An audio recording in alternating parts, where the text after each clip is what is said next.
At last, I got into the beta. It's the PTR, actually. Ah, dang it. At last, the Peter. Now I can grace Blizzard with my super useful feedback and my extensive testing experience. The f*** was this? Oh, you didn't hear. They're testing all the zombie stuff first. This is dumb. I only want to test the things that I care about, not this crap. You know that's testing bias, Mr. Testing Experience. How dare you? I'm not a mister. I'm a queen. Hey, it's Soul, and welcome back to Warcraft Weekly, the show that is, oh look, yet another Bellular copycat. But actually, he's quite polar opposite of Bellular clickbait bullshit. But every YouTuber that puts their own face in the thumbnail is doing clickbait bullshit, no exceptions. Yeah, well, my Brutosaur party makes me feel better, as well as patrons like Achtung, I tried really hard with that one, who happens to be a savage, as well as James, who is a new savage. Yeah, we've got quite a show today, so let's get right to it. This week, in a kind of sort of surprise, the PTR updated with the Shadowlands Prepatch, bringing us closer to the Shadowlands launch. So close, in fact, that it's blown away my own expectations, which brings back an ever so familiar feeling. What is that word? Right. I mean, wrong. You know. Let's speculate based on this new information. The PTR updated with the Shadowlands pre-patch this week. That means, based on prior history, the actual patch will drop roughly a month later, and then the expansion launches 4 weeks after that. That gives us an example, a speculative launch date of October 6th, 1 month earlier than my speculation, which I still stand by because denial. Based on Battle for Azeroth's schedule, that means Season 1 of Shadowlands will begin on the 27th of October, and Mythic Raiding will open up November 3rd, which also happens to be the day when the United States elects a new president or goes full dictator, but this gives more than enough time for Top Guild Limit to run their victory lap around Castle Nathria for 3 weeks before the Thanksgiving break, because even if you think Thanksgiving is a terrible holiday, it's still a holiday. This leaves the rest of the holiday season to play your heart out, to check out other games coming out this year, or to scavenge the wasteland for hand wipes, which would probably make for a great Christmas present. Logically, October 6th seems to fit. Like 50 years ago or so, Battle for Azeroth's firm release date was announced 4 months before its launch, and along with that, the unveiling of the physical Collector's Edition box with all the goodies in it. This year, the unveiling stream was held in July. However, it was originally scheduled for early June, but in light of the Black Lives Matter protests just heating up, it was pushed back by 1 month. That means as early as June, John Haidt had a collector's edition box at his place ready to show us, meaning physical production was already happening.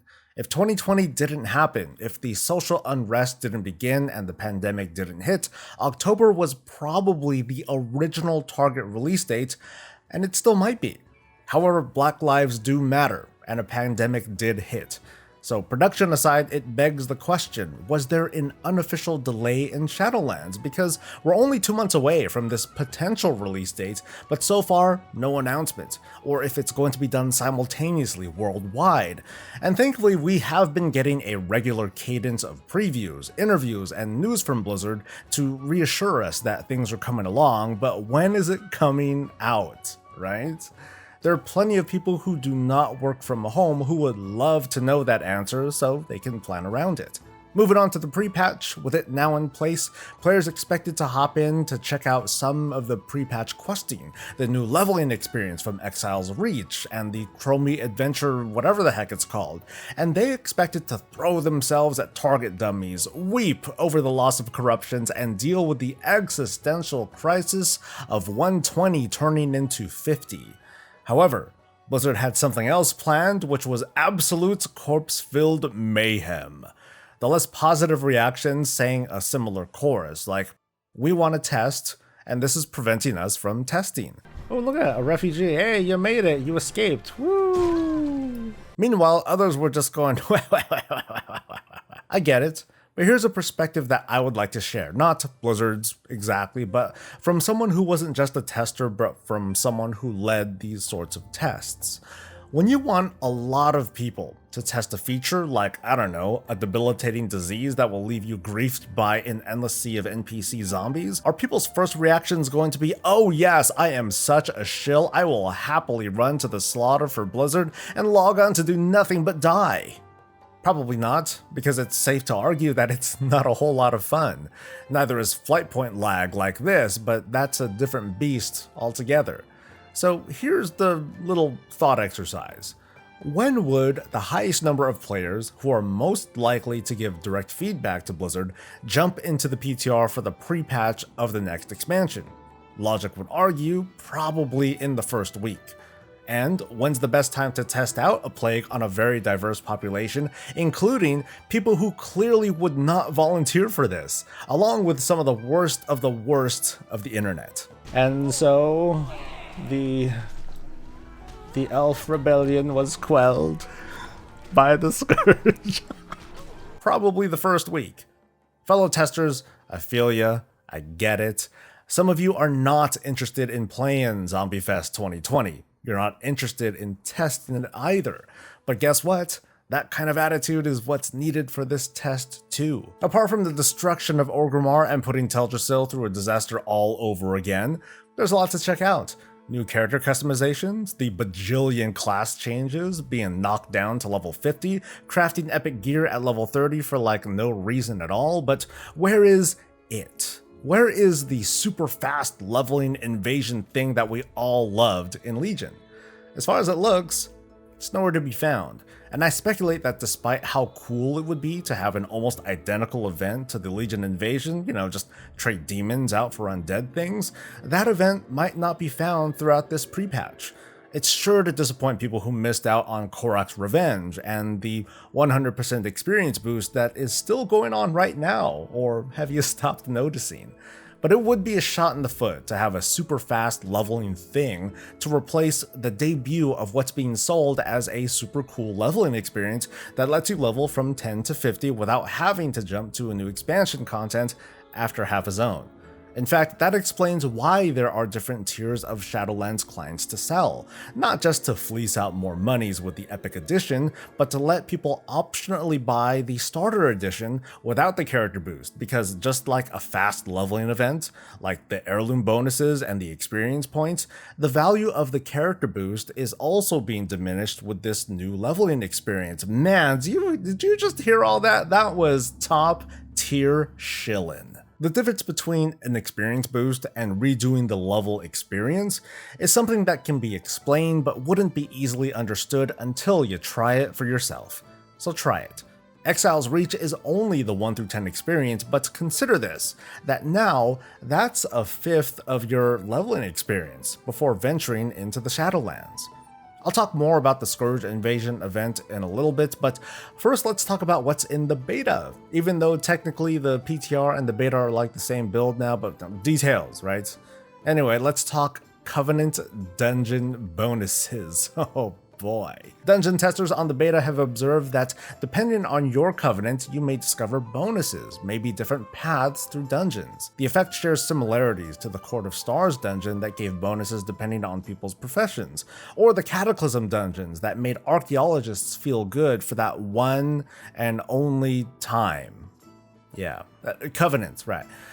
People reacted a little bit strongly to them, but it doesn't come from nowhere.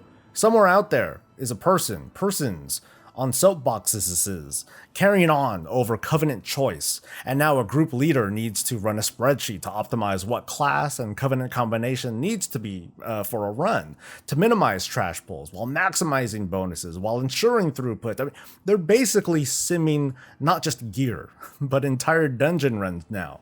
And don't forget, having a sufficient IO score unless you started late, and your score didn't go up fast enough, and now you're behind, and well, you're screwed. Kind of an extreme situation, I know, but I do want to acknowledge that the challenge with designing content like this comes with this divisive line between what is and what is not competitive.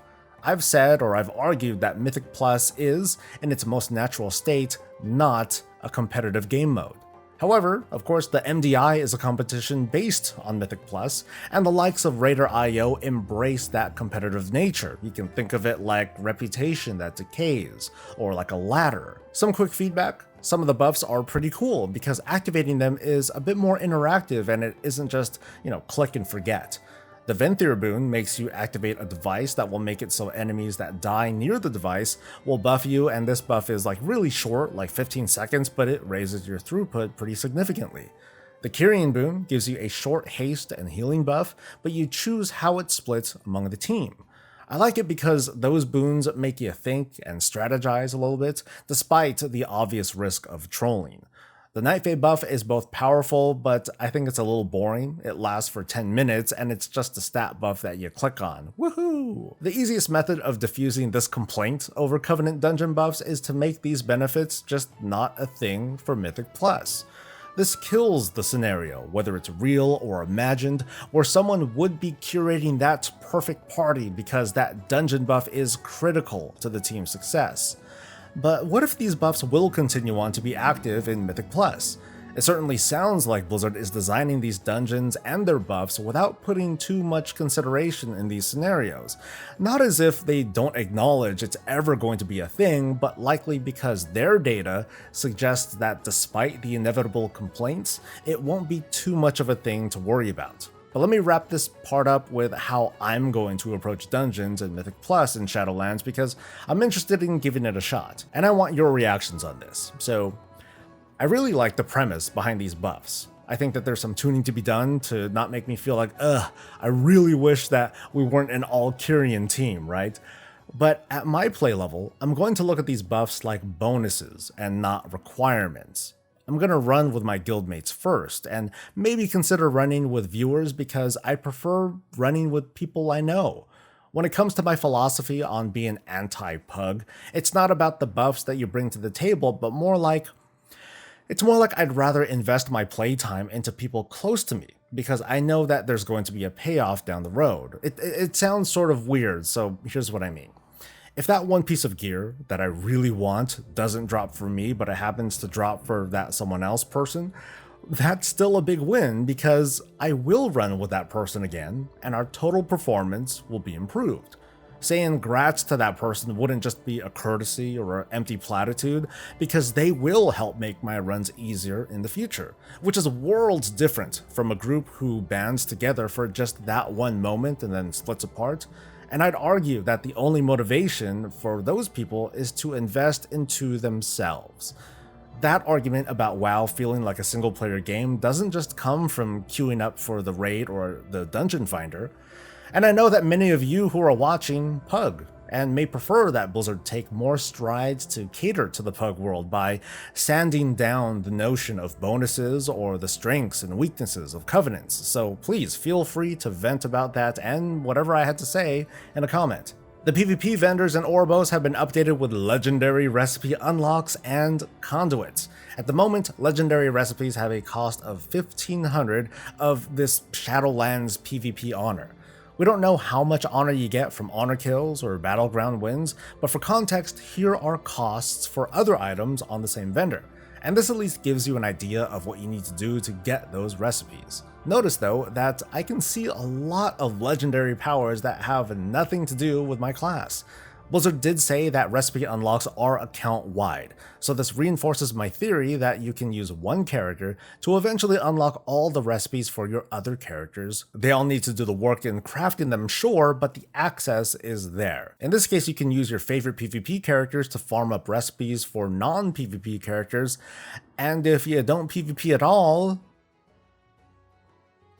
moving on to conduits, you can see all of them here. In fact, you can see conduits for all classes and specs, which actually messes with my earlier theory on buying up all the legendary recipes on one character, or maybe you can also buy all the conduits with one character and unlock the entire conduit library? I don't know. But anyway, conduits.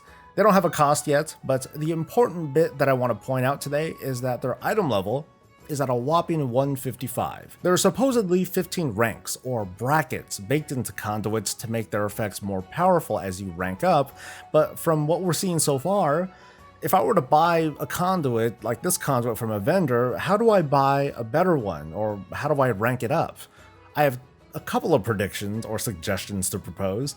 The first is that maybe we upgrade conduits via anima. So critics, you might be right. The anima power grind might be coming for you. And imagine if the cost of upgrading conduits were to increase as you rank higher, but then you needed some sort of, I don't know, anima knowledge to decrease it or increase the yield that you get from... Anyway, players would take this really, really well / sarcasm. Given that the current usage of anima is a little bit low at the moment, this is unfortunately a very plausible scenario, and one that I don't think should be a thing. Imagine this, right?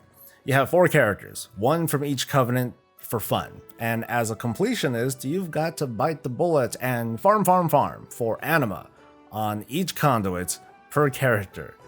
Conduits which, as a reminder, can only be switched out every 7 days. And by the way, here's your quick reminder to not overreact too much over speculation. If Blizzard goes that route, I would suggest making that cost really, really accessible, because I think I can argue that a lot of people are just over that sort of grind, and I myself wouldn't be so happy about having to manage my time and anima farming between upgrading my sanctum and upgrading my conduits. I can kind of see a scenario where instead of anima, maybe your conduit can be upgraded if you happen to get a duplicate of the same thing. So like in theory, I can buy a bunch of the same conduit with honor or conquest and upgrade it that way, or kill the same boss multiple times and so on and so forth, and it helps a little bit that conduits have multiple sources. Even then though, I'm just not fond of having conduit ranks at all. That, in my opinion, is just an extra grind that, no matter where you put it, whether it's behind currency, or finding duplicates, or doing covenant activities, that this micro progression takes way too much time for me wanting to goof off on my alts. I'd really have nothing to say to accusations that Shadowlands would be extremely alt unfriendly in this scenario. So on to my other suggestion, I would say just drop the conduit ranks from 15 of them to something fewer than 15, like way less than 15, and then put it behind the cool things that you get from Renown. So like every few Renown, a conduit upgrade, you just get it across the board. All your conduits get upgraded, ta-da! And then in later patches, if there's an expansion on Renown, then cool, you add a few more ranks too. So it's almost a zero interaction after you obtain these conduits at first, which is a little bit boring, sure, but it's a fun little passive nerf to content, and it's definitely not the end of the world. We'll just have to see over the next few weeks how this develops, so be sure to stay tuned right here, and we'll bitch about it together. So let's circle back to the PTR and zombies and the idea of disruption in an MMORPG. It's clear that players are split down this uneven middle when it comes to what sorts of disruption is acceptable, if at all. Nobody wants to complete Exile's Reach and then be taken to Stormwind or Orgrimmar, only to find it under undead rule with absolutely no recourse. And we can hope / count on Blizzard to use shards and phasing to separate these very new players from the pre-Shadowlands experience. And just because the zombie invasion started on the first day of the PTR does not necessarily mean it's going to start on the first day of the live patch. And it's not like tuning won't be done over the next month or so either, like lowering zombie health pools, making them the same level as the NPCs that spawn from them, making their health decay faster, having tougher city guards, and so much more. How about more than just Argent healers that one-shot zombies, like for example, a few friends and I, we got zombied up when we took down Hearthglen in Eastern Plaguelands, but we had no chance against Tyrion frickin' Fordring. Trolling is going to happen, but it's not going to be easy. From the looks of things, teleports of any kind will clear all zombie-related buffs, even bring you back to life if you've already turned. So while conquering Suramar was a hell of a lot of fun, it looks like zombies won't be a thing outside of the Eastern Kingdoms or Kalimdor or wherever it is that Blizzard wants them to spawn. Other places like Light's Hope Chapel can be utterly razed on the outside, but the Paladin Order Hall can't be touched if NPCs can't even die. Bummer, I know. Most important comes from Blizzard themselves. Jeremy Fiesel explained that zombies will have an uptime and a downtime, so as I understand it, or as I'm reading it, players can only become playable zombies for a short time, meaning that during the downturn, the only way to create more zombies while not a zombie yourself is to train them onto other NPCs somehow, which sounds like a lot of effort. Beyond those reassurances, I would love to get some discussion going, especially from people who would prefer this event to not happen to any degree. Because I totally understand that our time and experiences are finite, and even temporary disruptions like this can mess with how we think Blizzard wants to treat its players. With that said, I'll also try prompting your response with my own views as a member of Team Zombie. I absolutely loved this event back in the pre-Lich King days, and it's been irrationally fun to take what's normal, like a camp of furbolgs, and then turn it into a stronghold of the Scourge, even if only for a short time. It's not on the scale of, say, the Encourage event, but these are opportunities for players to put aside their normal routines and rise up against the threat that, if left unchecked, will leave their capitals in ruins. So it's disheartening that the response to this call to arms isn't to rise up to the challenge in front of them, but to go around it and ask the devs to shut it down, test environment or otherwise. Now, I don't want to see unplayable realms with spawn points that are hopelessly camped by zombies, of course not.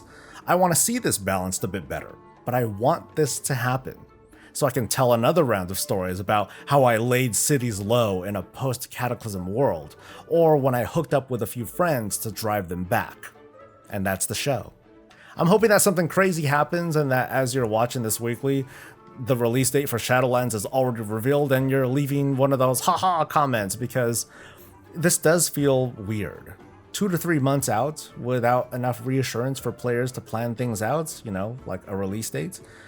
I know the pandemic planned a lot of things out for us anyway, but still, I've got to wonder. But with the pre-patch out, the clock's ticking, and I'll be working on a few things that are kind of time sensitive that take me more than just a few hours to put together. Dreaded original content, like the 9.0 survival guide, the honest trailer for Shadowlands, maybe a couple of guides for new players coming into Shadowlands, and perhaps, maybe just maybe, because I never reached out to anyone yet, a song. You'll still get plenty of beta and pre-launch content from me though, so please subscribe to the channel for more of this and all things Warcraft. Please like the video if you enjoyed yourself, maybe consider becoming a supporter on Twitch or Patreon, but I appreciate you making it to the end all the same. I'll see you next week, but until then, stay safe, stay healthy, and stay breezy.